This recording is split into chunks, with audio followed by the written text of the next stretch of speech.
Hello बच्चों, स्वागत है एक बार आपका वापस से आपके अपने YouTube चैनल जिसका नाम है लर्न विद सुयोग में।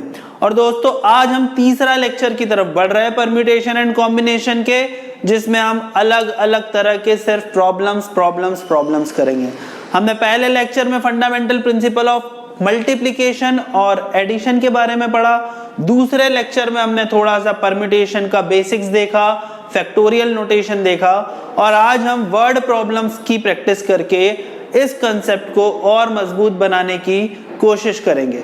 सो please note it down with me, permutation and combination. हम शुरुआत करते हैं,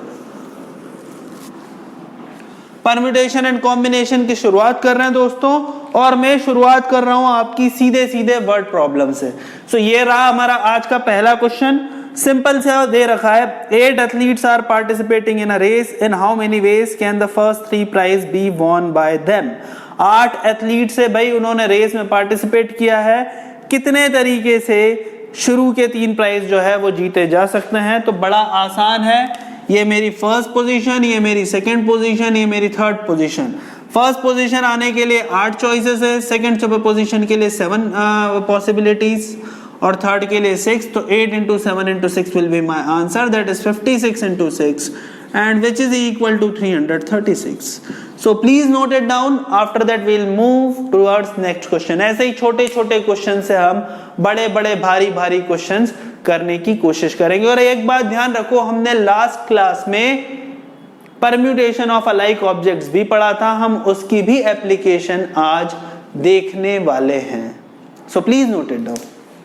सो दोस्तों ये रहा हमारा अगला क्वेश्चन। हमें दे रखा है in how many ways can 3 different rings be won in 4 fingers at most 1 in each finger. अब 4 फिंगर है और 3 रिंग्स हैं, तो कितने तरीके से हम पहन सकते हैं। रिंग भी डिफरेंट है और फिंगर तो डिफरेंट होती है। तो ये मेरी 4 फिंगर है, F1 F2 F3 F4, और मुझे 3 रिंग्स को पहनना है। ठीक है, तो पहली रिंग को मैं कितनी फिंगर्स में डाल सकता हूं। पहली रिंग के लिए मेरे पास एक 4 फिंगर्स की चॉइस है 4। दूसरी रिंग के लिए मेरे पास ऐसे ही 3 चॉइस होगी, और तीसरी रिंग के लिए 2। तो मेरा आंसर हो जाएगा 24। अगर यहाँ पे ऐसा होता है कि भाई एक ही फिंगर में मैं तीनों के तीनों रिंग अगर डाल सकता, तो मेरा आंसर क्या होता। आप समझ गए, पहली रिंग को आप 4 फिंगर्स में से कहीं पे भी पहन सकते हो, दूसरी रिंग को भी 4 में से कहीं पे भी, तीसरी को भी 4 में से कहीं पे भी। तो मेरा आंसर हो जाता 64। सो प्लीज नोट इट डाउन। फिर उसके बाद हम बढ़ते हैं अगले क्वेश्चन की तरफ। सो दोस्तों ये रहा हमारा अगला क्वेश्चन। दे रखा है 3 मैन है और 4 coats, 6 waistcoat and 5 caps, and how many ways can they wear them. Okay, अब मान लो कि एक पीजी है, पीजी में 3 लोग रह रहे हैं, और उसकी वार्डरोब में 4 कोट है, 6 वेस्ट कोट है और 5 कैप है। तो कितने तरीके से ये पहन सकते हैं। तो सबसे पहले तो ये देखो, 4 कोट को 3 लोग कितने तरीके से पहन सकते हैं। We can apply the formula of permutation here, that is 4p3, जो कि 24 आएगा। तो 4 कोट को 3 लोग 24 तरीके से पहन सकते हैं। नेक्स्ट है मेरा वेस्ट कोट, और वेस्ट कोट कितने दे रखे हैं मुझे, 6 वेस्ट कोट दे रखे हैं। तो 6 वेस्ट कोट को 3 लोग कितने तरीके से पहन सकते हैं, दैट इज 6 into 5 into 4, 120 तरीके से पहन सकते हैं। और कैप दे रखी है, कैप कितनी दे रखी है, 5 दे रखी है। तो 5 कैप को 3 लोग कितने तरीके से पहन सकते हैं, दैट इज 5p3, और जब हम इसे सॉल्व करेंगे तो मेरा आंसर आ जाएगा 60। तो ये कोट पहनने का तरीका, ये वेस्ट कोट पहनने का तरीका, ये कैप पहनने का तरीका, हमें तीनों लोगों को कोट, वेस्ट कोट और कैप पहनाना है। तो हमारे टोटल नंबर ऑफ वेज हो जाएंगे 24 into 120 मल्टीप्लाई बाय 60। अब आप इसे मल्टीप्लाई कर लीजिए और आंसर निकाल लीजिए। मैं यहां तक रख रहा हूं, so please note it down. So दोस्तों ये रहा हमारा अगला क्वेश्चन। हमें दे रखा है how many different signals can be given by using any number of flags from 4 flags of different colours. अब 4 अलग अलग रंगों के हमें फ्लैग्स दे रखे हैं, तो हम कितने सिग्नल जनरेट कर सकते हैं। अगर हम 4 में से एक सिग्नल को जनरेट करें, या 4 में से अगर हमें एक फ्लैग को करें, तो हमें क्या मिलेगा, इट विल बी 4p1। तो 4p1 मतलब 4 वो वाले तरीके हो गए जब हम फ्लैग को एक ही फ्लैग का यूज करके एक सिग्नल जनरेट कर सकते हैं। अगर हम 2 फ्लैग का यूज करेंगे तो हमें मिल जाएगा 4p2। Which is equal to 4 into 3 that is equal to 12। तो 12 फ्लैग्स जब हम दो अलग अलग सिग्नल को यूज करेंगे, 4p3 तो 4p3 is equal to 24 flags जब हम तीन अलग अलग सिग्नल को यूज करेंगे, एंड 4p4 24 फ्लैग्स जब हम चार रो के चारों सिग्नल्स को यूज करेंगे। सो इतने तरीके से हम सिग्नल को जनरेट कर सकते हैं। इसको हम ऐड करेंगे, हमारा आंसर आ जाएगा 64 के बराबर। तो 24 प्लस 24 प्लस 12 प्लस 4, इसका आंसर आ गया 64। तो ऐसे 64 अलग अलग सिग्नल्स जो है वो जनरेट किए जा सकते हैं। So please note it down. So दोस्तों बढ़ते हैं हम हमारे अगले क्वेश्चन की तरफ। हमें दे रखा है a code is to consist of two distinct letters followed by two distinct numbers between 1 and 9, और इसके एग्जांपल्स दे रखे हैं। तो भाई हमें एक कोड बनाना है जिसमें दो अलग अलग लेटर डालने हैं और दो अलग अलग डिजिट्स डालनी है। तो कितने ऐसे कोड बन सकते हैं ये मुझे दे रखा है। तो भाई 4 सिंबल्स का कोड है जिसमें मुझे दो अल्फाबेट्स को यूज करना है और दो न्यूमरल्स को यूज करना है। तो अल्फाबेट्स को यूज करना है तो यहाँ के लिए मेरे पास हो जाएंगे तरीके 26, यहाँ के लिए मेरे पास तरीके हो जाएंगे 25, यहाँ के लिए मेरे पास कितने तरीके हो जाएंगे 9, और यहाँ के लिए मेरे पास तरीके हो जाएंगे 8। तो ये हो गया मेरे पास 26 मल्टीप्लाई बाय 25 मल्टीप्लाई बाय 72। तो this is the total number of ways by which we can make different number of codes. So ये पहला कंडीशन है मेरे हिसाब से। यस, दो पार्ट में दे रखा है, how many such codes are there and how many of them will end with an even integer. ठीक है, अब मुझसे नेक्स्ट में बोल रखा है कि इवन इंटीजर में कितने वो होंगे। तो यहाँ तो कोई रिस्ट्रिक्शन नहीं है, 26 into 25। और मैंने आपसे बोला है कि जब इवन वाले केसेस में हो तो हमें पहले कंस्ट्रेंट सॉल्व करना चाहिए। तो यहाँ के लिए 4 चॉइस और यहाँ के लिए 8 चॉइस। तो यहाँ मेरा आंसर हो जाएगा ये फर्स्ट पार्ट में 26 into 25 into 72, और सेकंड में हो जाएगा 26 into 25 into 32। सो इस तरीके से हमारा ये वाला क्वेश्चन हो जाएगा। सो please note it down friends, फिर हम अगले क्वेश्चन की तरफ बढ़ेंगे। सो 8वां क्वेश्चन, कई बार बच्चे इसमें कंफ्यूज होते हैं। The question is the find the number of ways in which 5 boys and 3 girls can be arranged in a row so that no 2 girls are together. अब 5 बॉयज को और 6 गर्ल्स को मुझे अरेंज करना है एक रो में सच दैट कोई भी 2 गर्ल्स हैं वो साथ में नहीं होनी चाहिए। कई बार बच्चों को समझ में नहीं आता है कि कैसे करें, किस तरीके से परम्यूटेशन लगाए, क्या एक्सेप्शन रखें। सो देखो, इसको करने का एक यूनिक मेथड है। 5 बॉयज को सबसे पहले आप अरेंज कर दो। तो 5 बॉयज को मैं अरेंज कर देता हूं दोस्तों, B1, B2, B3, B4, B5। ये 5 बॉयज को आप अरेंज कर दो, और 5 बॉयज को अरेंज करने के बाद हमें ये जो 6 जगह रहेंगी ये गर्ल्स के लिए बचेंगी। तो ये 5 बॉयज को आपने अरेंज कर दिया। तो 5 बॉयज को अरेंज करने के तरीके हो गए 5 फैक्टोरियल। अब ये 6 जगह आपकी गर्ल्स के लिए, तो 6 जगह गर्ल्स के लिए, इसमें मुझे 3 गर्ल्स को अकोमोडेट करना है ना। तो अगर इन 6 जगह में से मुझे 3 गर्ल्स को अकोमोडेट करना है तो कितने तरीके हो जाएंगे, 6 into 5 into 4 that is 6p3। तो it is equal to 120 into 120 which is equal to 14400। So this is the total number of ways of arranging the 5 boys and 3 girls such that no 2 girls are together. So this is it. Please note it down. After that we will move towards next question. So दोस्तों ये है हमारा अगला question. There are 2 English, 3 Sanskrit and 4 Hindi books.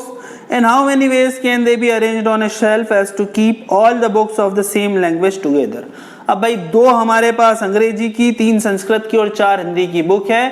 कितने तरीके से इसको रखा जा सकता है शेल्फ में कि सारी की सारी बुक्स साथ में हो। तो देखो 2 बुक्स किसकी है हमारे पास, इंग्लिश की। तो E1 E2 को साथ में हमें रखना है, तो इसको गठरी से बांध दो। इंग्लिश के बाद संस्कृत की 3 बुक को साथ में रखना है, तो S1 S2 S3, और हिंदी की 4 बुक्स को साथ में रखना है, H1 H2 H3 H4। तो ये चारों बुक को इसको साथ में रखना है। अब हमें इसको साथ में रखना है। इसके बाद अगर हम आगे बढ़े तो देखो हमें क्या मिलेगा। तो ये 2, 3 और 4 ये हमारे पास हो गए, टोटल 9 बुक्स हैं। पर यहाँ पे कंडीशन ये है कि ये साथ में, तो इसको आप एक एंटिटी मानो, इसको एक एंटिटी मानो, इसको एक एंटिटी मानो। तो मेरे पास दूर से देखूं तो ये तीनों के तीनों बुक्स को या तीन ही इस तरह के ब्लॉक्स को अरेंज करना है, जिसको अरेंज करने के तरीके हो जाएंगे 3 factorial.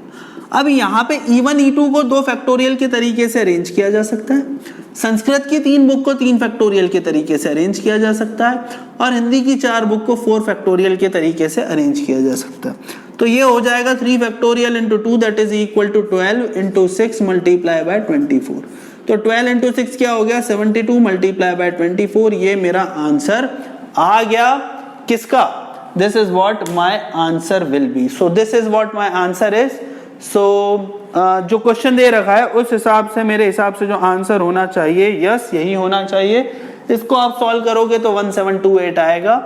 So please note it down. तो यहाँ पे एक चीज ध्यान रखो दोस्तों, जब भी ऐसा क्वेश्चन दिया हो तो यहाँ पे बोला है कि 2 चीज या 3 चीज को साथ में रखना है, तो उनको पहले ही साथ में कर दो, उनको हम आपस में अरेंज करेंगे, बट एज अ होल हम एक ही क्वांटिटी मानेंगे। This should be our ideal approaches. So please note it down. So ये हमारा नेक्स्ट क्वेश्चन है, in how many ways 7 examination papers can be arrange so that the best and worst paper are never together. अब यहाँ पे 2 चीजें ऐसी हैं जो कि कभी भी साथ नहीं होनी चाहिए, तो इसको हम इस तरह के अप्रोच से करेंगे कि बगैर किसी रिस्ट्रिक्शन के मैं 7 फैक्टोरियल तरीके से चीजों को अरेंज कर सकता हूं, और मैं अगर बेस्ट और वेस्ट पेपर को साथ में लूं और बाकी के मेरे 5 पेपर्स को लूं, तो कुल मेरे पास कितने हो जाएंगे, 6 पेपर्स होंगे। और इसको किस तरीके से अरेंज किया जा सकता है, it is equal to 7 factorial minus 6 factorial multiply by 2 factorial. ठीक है, तो 7 factorial minus 6 factorial multiply by 2 factorial. Black और व्हाइट को या बेस्ट और वर्स्ट को इस तरीके से अरेंज किया जा सकता है। तो 7 multiply by 6 factorial minus 6 factorial multiply by 2 factorial which is equal to 5 multiplied by 6 factorial. So 5 into 6 factorial are the number of ways by which this can be arranged, या इस पेपर्स को by which these 7 examination papers can be arranged. So please note it down. सो ये है दोस्तों अगला question जो आपको करना है, और इसका आंसर आपको मुझे कमेंट बॉक्स में देना है। In how many ways can 6 balls of different colours namely black, white, blue, red, green, yellow can be arranged in a row in such a way that black and white balls are never together. जैसे मैंने ये वाला question किया वैसे ही आप, similar pattern है, इस question को करने की कोशिश कीजिए और इसका जवाब आप मुझे कमेंट बॉक्स में लिखकर बताइए। सो दोस्तों बढ़ते हैं हम अगले क्वेश्चन की तरफ। A principal wants to arrange 5 students on a platform in such a way that boy Sajal occupies the second position and the girl Tanvi is always adjacent to the girl Aditi. How many such arrangements are possible. तो चलो भाई क्या क्या condition है पहले तो मैं बदी लिख लेता हूं। मुझे बोल रखा है कि प्रिंसिपल को 5 स्टूडेंट को प्लेटफॉर्म पे अरेंज करना है। ठीक है, ये मैं मान लेता हूं ये 5 पोजीशन है और ये 5 पोजीशन पे प्रिंसिपल को अरेंज करना है 5 स्टूडेंट को, सच दैट एक बॉय सजल है वो हमेशा सेकंड पोजीशन ऑक्यूपाई करेगा। तो मैं मान लेता हूं कि जो सजल है वो हमेशा यहीं पर ही रहेगा। ठीक है, और मुझसे क्या बोल रखा है, and the girl Tanvi is always adjacent to girl Aditi. तो तन्वी और अदिति जो रहेगी दोनों आस पास रहेगी। तो तन्वी और अदिति को मैं कहाँ कहाँ अरेंज कर सकता हूँ, यहाँ या यहाँ, ये 2 जगह अरेंज कर सकता हूँ। तो तन्वी और अदिति को अरेंज करने के तरीके 2 हो गए और इनको भी आपस में 2 फैक्टोरियल तरीके से अरेंज किया जा सकता है। तो इस तरीके से दोस्तों मैंने 3 लोगों को अरेंज कर दिया, तन्वी को, सुजल को और अदिति को, है ना। सो इन तीनों को अरेंज कर दिया। अब मेरे पास अरेंज करने के लिए 2 स्टूडेंट बचे और उन्हें कितने तरीके से अरेंज किया जा सकता है, उन्हें भी 2 फैक्टोरियल तरीके से अरेंज किया जा सकता है। तो मेरा आंसर जो आएगा, मेरा आंसर आ जाएगा 8। तो 8 विल बी माय आंसर। सो दोस्तों बढ़ते हैं हम हमारे अगले क्वेश्चन की तरफ। अगले क्वेश्चन में मुझे दे रखा है, इन हाउ मेनी वेज या how many words can be formed from the letters of the word daughter so that all vowels are together and all vowels do not occur together. तो देखो यहाँ पे पहला पार्ट में मुझे दे रखा है कि ऑल वोवेल्स आर टुगेदर, तो ए यू ई को मैं साथ में ले लेता हूं और D G H T R ये जो DGHTR है इसको भी मैं साथ में ले लेता हूं, तो ये 5 और एक ये 6, तो ये ऑल वॉवेल्स आर टुगेदर, तो सारे के सारे वॉवेल्स को साथ में लेना है तो इसको एक साथ ले लिया, तो 1 2 3 4 5 और 6, तो इन 6 अलग अलग एंटिटीज को अरेंज करने का तरीका 6 फैक्टोरियल और AUE को 3 फैक्टोरियल तरीके से अरेंज किया जा सकता है। सो DGHTR और AUE। दूसरे में क्या बोला है कि all vowels do not occur together, तो सारे के सारे वॉवेल्स अगर साथ में ना हो तो टोटल में से वो वाले तरीके हटा दो जब वॉवेल साथ में हो, तो 8 factorial minus 6 factorial into 3 factorial. एक और थर्ड पार्ट दोस्तों ये पूछा जा सकता है, क्वेश्चन में तो हालांकि 2 ही पार्ट दे रखे हैं कि no two vowels are together, तो no two vowels are together अगर दे रखा होता तो हम क्या कर सकते थे, DGHTR इसको आप 5 फैक्टोरियल तरीके से अरेंज कर सकते थे, और 5 फैक्टोरियल तरीके से अरेंज करते तो ये 6 जगह बनती हमारी, और इन 6 जगह पे 3 वॉवेल्स को रखने का तरीका हमारा हो जाता 6p3। तो इस तरीके से देखो कुछ भी पूछा जा सकता है, अगर हमारे कंसेप्ट क्लियर है तो कुछ भी दिक्कत नहीं है, we can do each and every question very easily, so please note it down. दोस्तों बढ़ते हैं हमारे अगले क्वेश्चन की तरफ। How many words can be formed with the letters of the word ordinate so that vowels occupy odd places. तो चलो सबसे पहले मैं ऑर्डिनेट लिख देता हूं, ORDINATE। तो इसमें कितने वॉवेल्स हैं, OIAE, और उसमें बोल रखा है कि ये जो वॉवेल्स हैं ये हमेशा ऑड प्लेसेस को ऑक्यूपाई करना चाहिए। ठीक है भाई, बड़ा आसान है। तो ये हमारा 8 लेटर हमें वर्ड बनाना है, 1 2 3 4 5 6 7, IAE ही हमारा फिक्स है, तो ये हमारा हो जाएगा। तो ये हो गया 4 फैक्टोरियल, और बाकी के जो 4 वर्ड्स हैं इसको हम 4 फैक्टोरियल तरीके से अरेंज कर सकते हैं, तो 4 factorial into 4 factorial which is equal to 576। So 576 is the total number of ways by which we can arrange the vowels. So this is it, and बस आप इसे नोट कीजिए, फिर हम अगले क्वेश्चन की तरफ बढ़ेंगे। तो अगला क्वेश्चन छोटा सा question, how many 3-digit numbers can be formed by using the digits 1 to 9 if no digit is repeated। अब भाई 3-digit नंबर बनाना है मेरे को, यूजिंग डिजिट 1 to 9 बोल रखा है, how many digits use, yes if no digit is repeated. तो भाई अब 0 यूज ही नहीं करना है मुझे और 3-digit नंबर बनाना है, तो बड़ा आसान है। यहाँ के लिए 9 चॉइस, यहाँ के लिए 8 चॉइस, यहाँ के लिए 7 चॉइस, तो ठीक है, this is very easy question. So दोस्तों अगला क्वेश्चन आपके लिए है, how many 6-digit telephone number can be constructed with the digits 0 1 2 3 4 5 6 7 8 9 if each number starts with 35 and no digit appears more than once। So this is the question which is for you। आपको इसका answer करके comment box में बताना है। So please note the question and answer it in comment box। So दोस्तों अभी तक हमने वो वाले क्वेश्चन देखे जहां पे सारे के सारे ऑब्जेक्ट्स जो थे वो अलग अलग थे, but what if the objects are alike. हमने उसका भी फॉर्मूला लास्ट लेक्चर में देख लिया था कि उसको हम n factorial upon m factorial n factorial p factorial करते हैं, और आज हम उसी पे बेस्ड कुछ और क्वेश्चंस करेंगे जहां पे ऑब्जेक्ट्स अलाइक हो। जैसे कि आपको ये वाला क्वेश्चन दे रखा है, find how many arrangements can be made with the letters of the word mathematics. Mathematics से कितने अलग अलग वर्ड्स बन सकते हैं, ये पहला पार्ट है।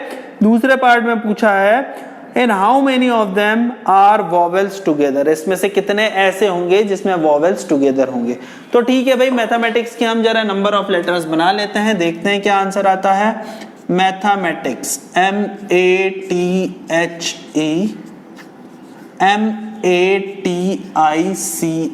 तो मैथमेटिक्स को अगर हम देखें तो M जो होगा वो 2 बार रिपीट होगा, A जो होगा वो 2 बार रिपीट होगा, T जो रहेगा वो भी 2 बार रिपीट होगा, H मेरा 1 बार आया है, E 1 बार आया है, I मेरा 1 बार आया है, C मेरा 1 बार है, S मेरा 1 बार है। तो 5 और 6 11, 1 2 3 4 5 6 7 8 9 10 11, तो 11 है। और हमें मैथमेटिक्स को अरेंज करना है, कितने तरीके से हम कर सकते हैं।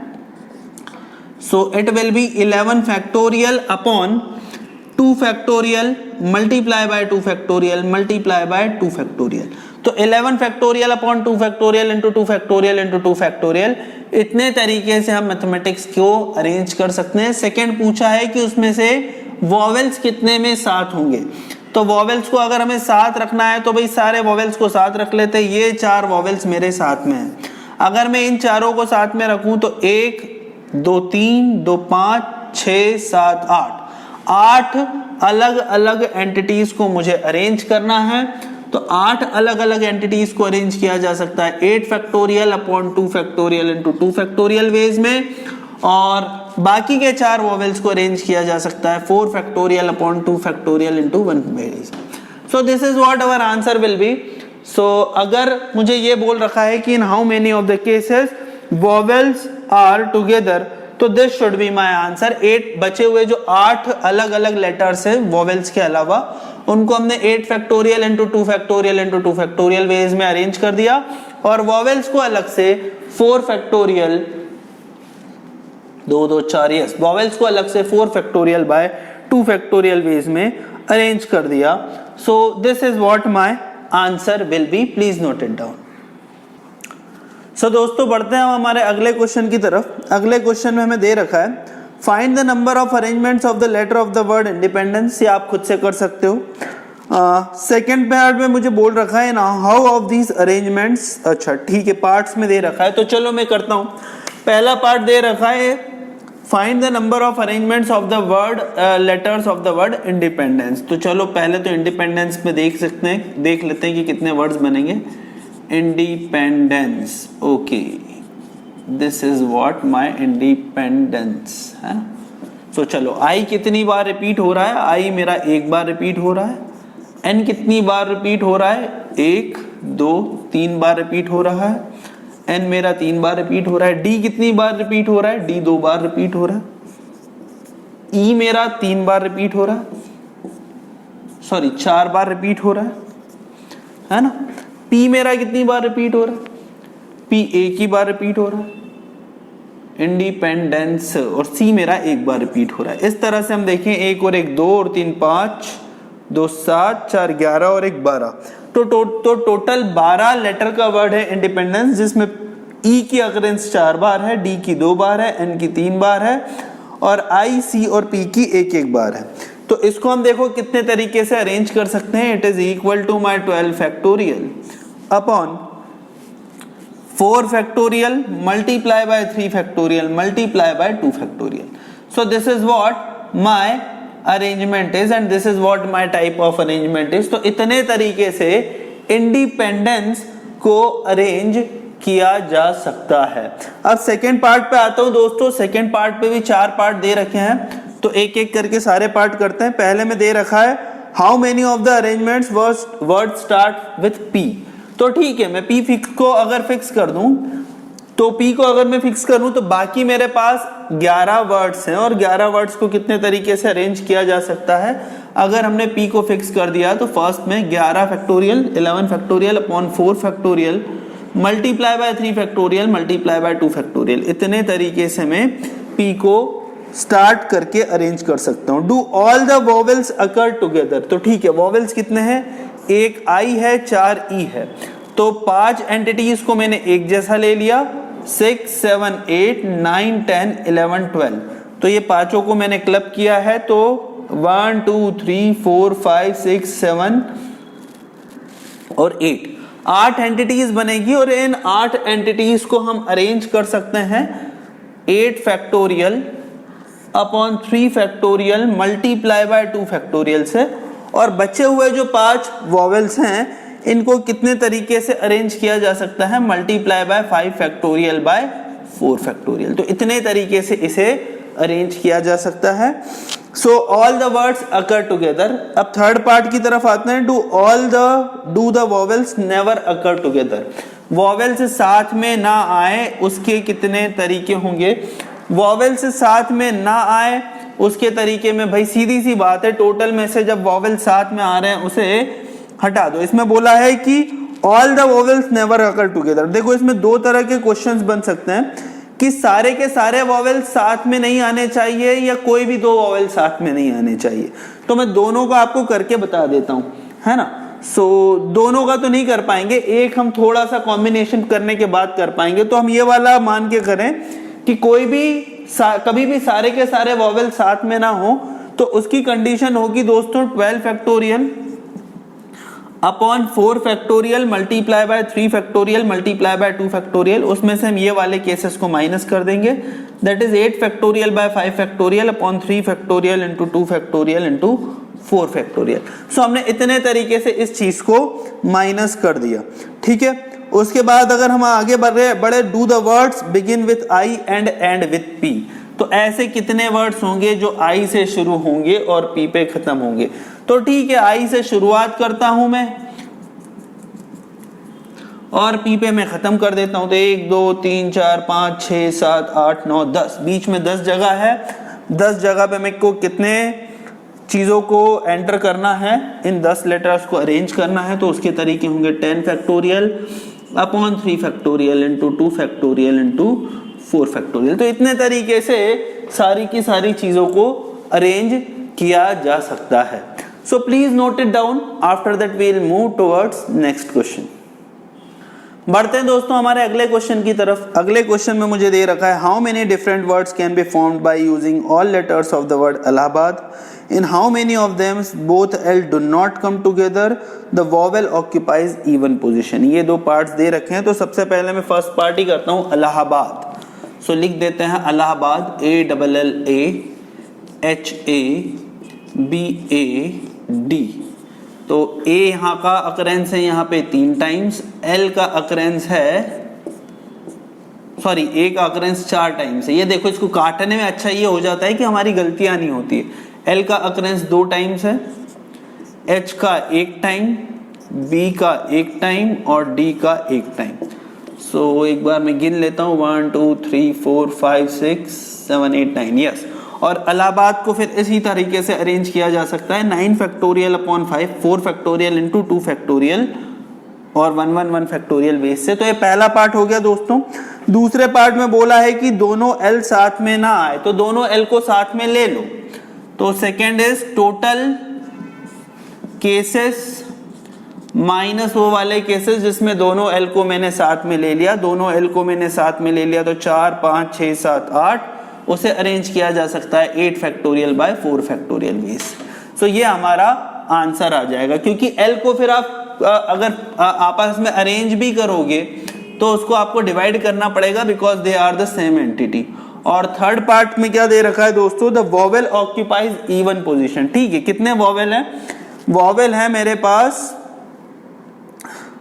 ठीक है, वॉवेल मुझे जो दिख रहे हैं, वॉवेल मेरे को सिर्फ इलाहाबाद में 4 ए ही दिख रहे हैं। तो ठीक है, वॉवेल को इवन पोजीशन पे रखना है, तो मैंने ये 9 लेटर का वर्ड बनाया, 1 2 3 4 5 6 7 8 और ये 9।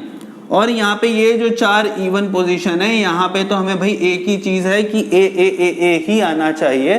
तो ए ही आना चाहिए, तो यहाँ पे कोई ऑप्शन ही नहीं है, सिर्फ ए ही हमें रखना है, न अरेंजमेंट का न किसी और का।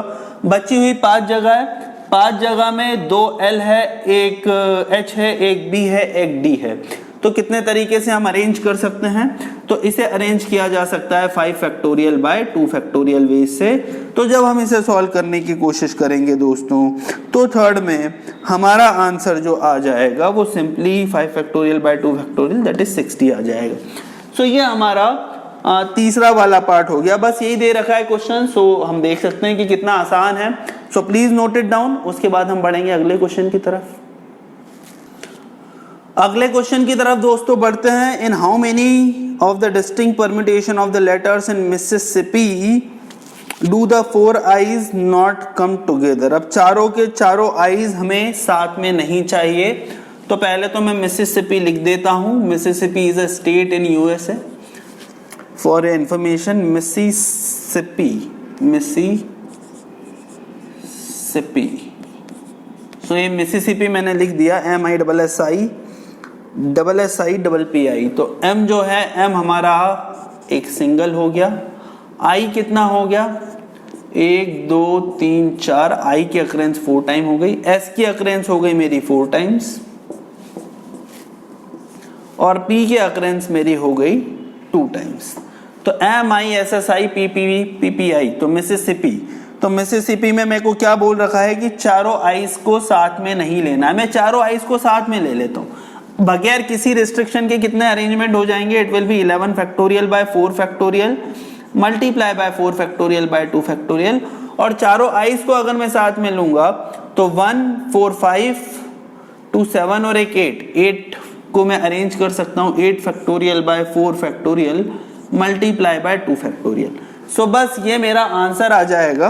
तो this is what it is being given. हम इसे सॉल्व करेंगे, जो हमारा आंसर आएगा वही हमारा फाइनल आंसर आएगा। टोटल केसेस में से मैंने वो वाले केसेस हटा दिए जब मिसिसिपी में चारों के चारों आई साथ में होंगे। So please note it down. So दोस्तों ये रहा अगला क्वेश्चन जो कि आप ही को करना है और इसका आंसर कमेंट बॉक्स में लिखना है। So the question is how many words can be found with the letters of the word Haryana, और इसमें पूछ रखा है second part, how many of these have H and N together, begin with H and end with N and have 3 vowels together. So this is the question and you have to attempt this question and answer in comment box. So please note it and please write the answer in comment box. दोस्तों अब एक और question concept सीखते हैं, that is the rank of the word. ठीक है, अगर rank आपको किसी भी वर्ड की निकालनी है तो वो क्या होती है। तो रैंक का क्या मतलब होता है, सबसे पहले मैं ये बताता हूं। जैसे मान लो कोई भी लेटर है, मैंने एक लेटर लिया या कोई भी मैंने एक वर्ड लिया सुयोग, SUYOG। हमें पता है सुयोग से कितने वर्ड्स बन सकते हैं, सुयोग से 120 टोटल नंबर ऑफ वर्ड्स बन सकते हैं। अब कोई अगर मुझसे बोले कि 120 जो वर्ड्स बनेंगे विद और विदाउट मीनिंग, उसी को अगर मैं डिक्शनरी पे अरेंज करूं, डिक्शनरी अल्फाबेटिकल ऑर्डर में या डिक्शनरी वाले ऑर्डर पे अरेंज करूं, आपको पता होना चाहिए कि डिक्शनरी में किस तरीके से जो हमारे वर्ड्स होते हैं वो अरेंज होते हैं। सबसे पहले ए वाले, फिर ए बी वाले, फिर AC वाले, फिर AD वाले, इस तरह से।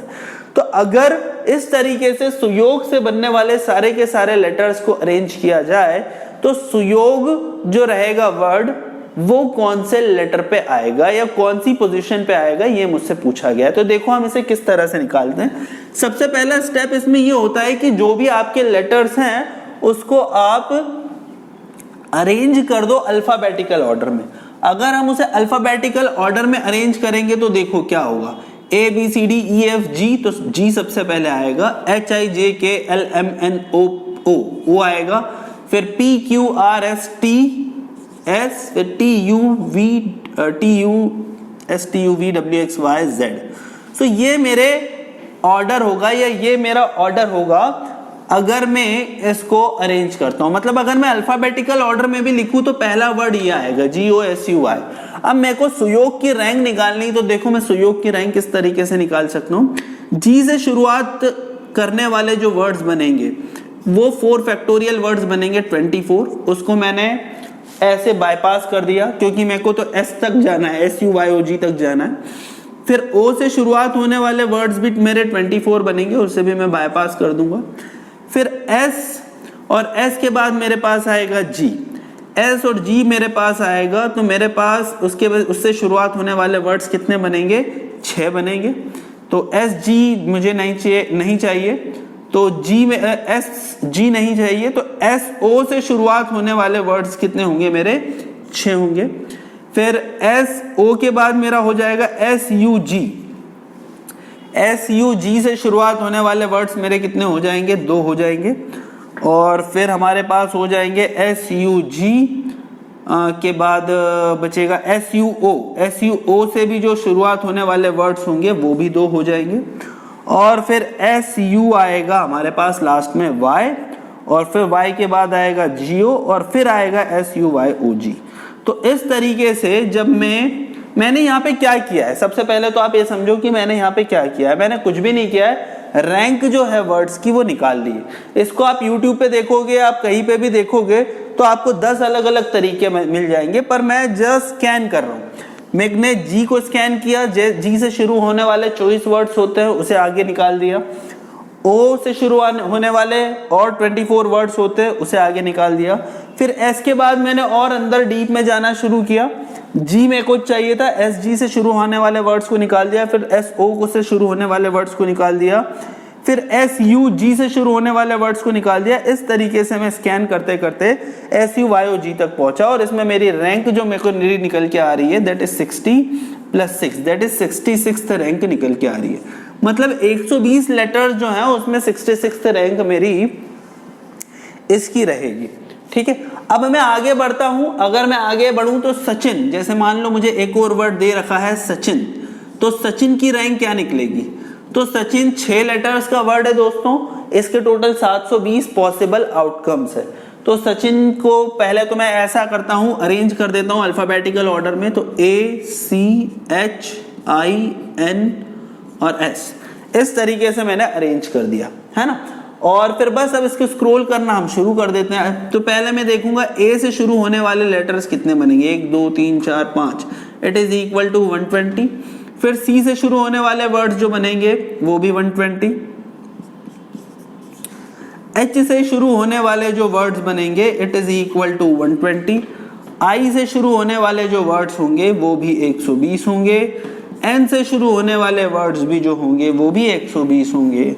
और S के बाद हम आगे बढ़े तो फिर ACHIN,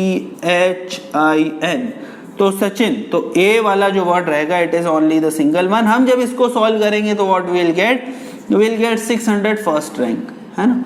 सो इस तरीके से दोस्तों रैंक निकाल सकते हैं। दूसरे तरीके हैं, मैं आपको नहीं बताना चाहता, कोशिश करो, बता दूंगा मैं दूसरे भी, अगले लेक्चर में इसको कवर करूंगा, पर अभी कोशिश करो आप इसी तरीके से चीजों को अरेंज करो। तो अभी यार आपको सिर्फ इतना सा एक्सरसाइज करना है कि आपके जो भी नाम है, जो भी आप देख रहे हो मेरा वीडियो, आपका जो भी नाम है आपको उसकी रैंक निकाल के अपने कमेंट बॉक्स में लिखनी है। आपको इस तरह से लिखना है, my name is this and my rank will be this. मैं आपको चेक करके कमेंट बॉक्स में आंसर बताऊंगा कि आपका आंसर सही है या गलत है। सो दोस्तों ये है, तो आप इसे नोट कीजिए। हाँ, इसमें एक चीज और है कि जो दोनों के दोनों लेटर्स मैंने लिए हैं, दोनों के दोनों जो मैंने वर्ड्स लिए हैं, नाम लिए हैं, इसमें कोई भी लेटर रिपीट नहीं है या कोई भी लेटर का अकरेंस एक से ज्यादा बार नहीं हो रहा है।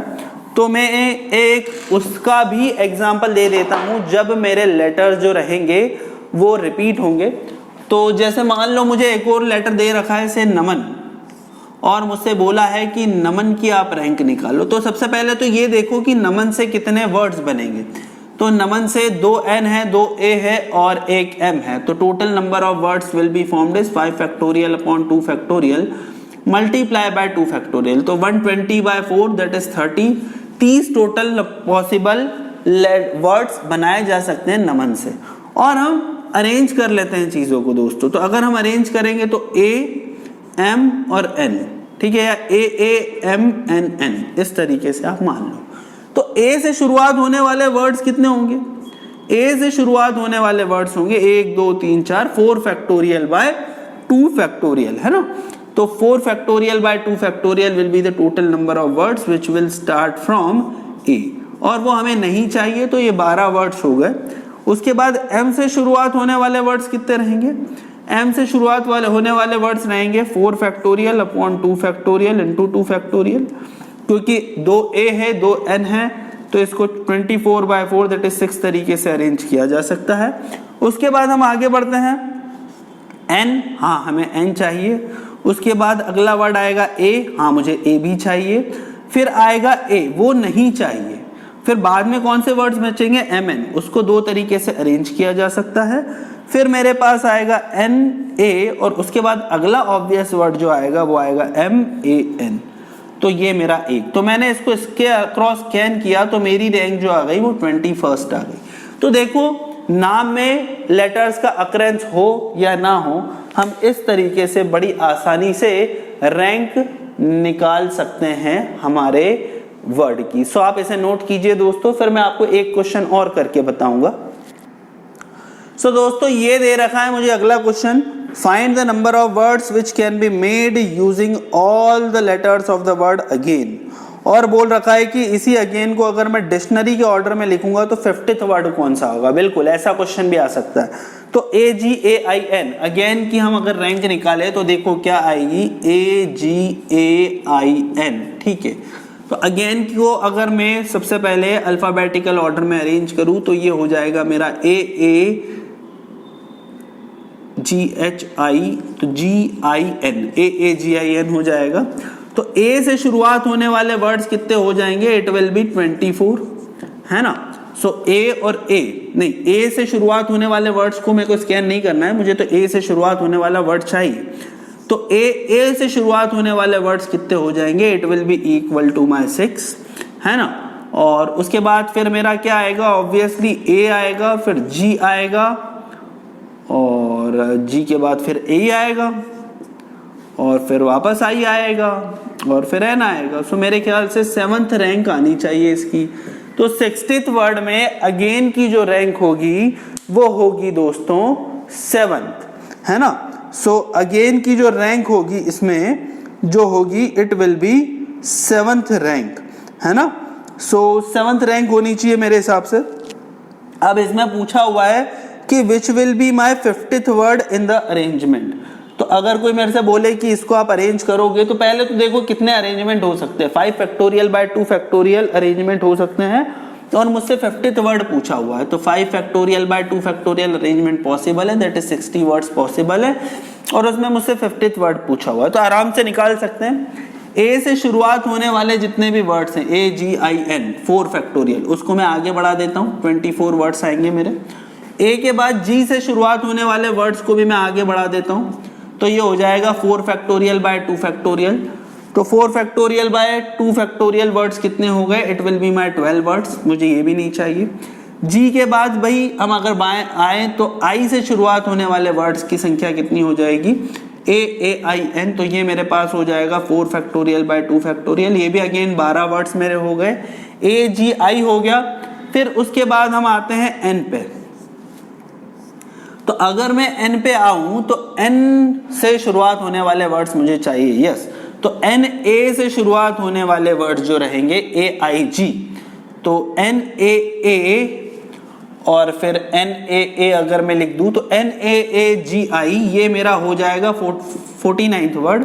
और फिर NAA को ऐसे के ऐसे ही लिखो, और वर्ड मेरा आना चाहिए वो NAAIG आना चाहिए। सो देखो इस तरह से भी क्वेश्चंस दोस्तों पूछे जा सकते हैं। तो जाते जाते मैंने आपको थोड़ा सा रैंक ऑफ द वर्ड्स निकालने पे आइडिया दिया। इसके क्वेश्चंस 1-2 आए हैं जेईई मेंस में, तो आप इसकी प्रैक्टिस कीजिए मैंने जैसे बताया वैसे। और आज का लेक्चर दोस्तों हम इतना ही रखते हैं। नेक्स्ट लेक्चर में हम कॉम्बिनेशन को इंट्रोड्यूस करेंगे और उसकी प्रॉपर्टीज देखेंगे, फिर कॉम्बिनेशन के भी कुछ क्वेश्चंस देखेंगे। So thank you very much, will meet again on next lecture.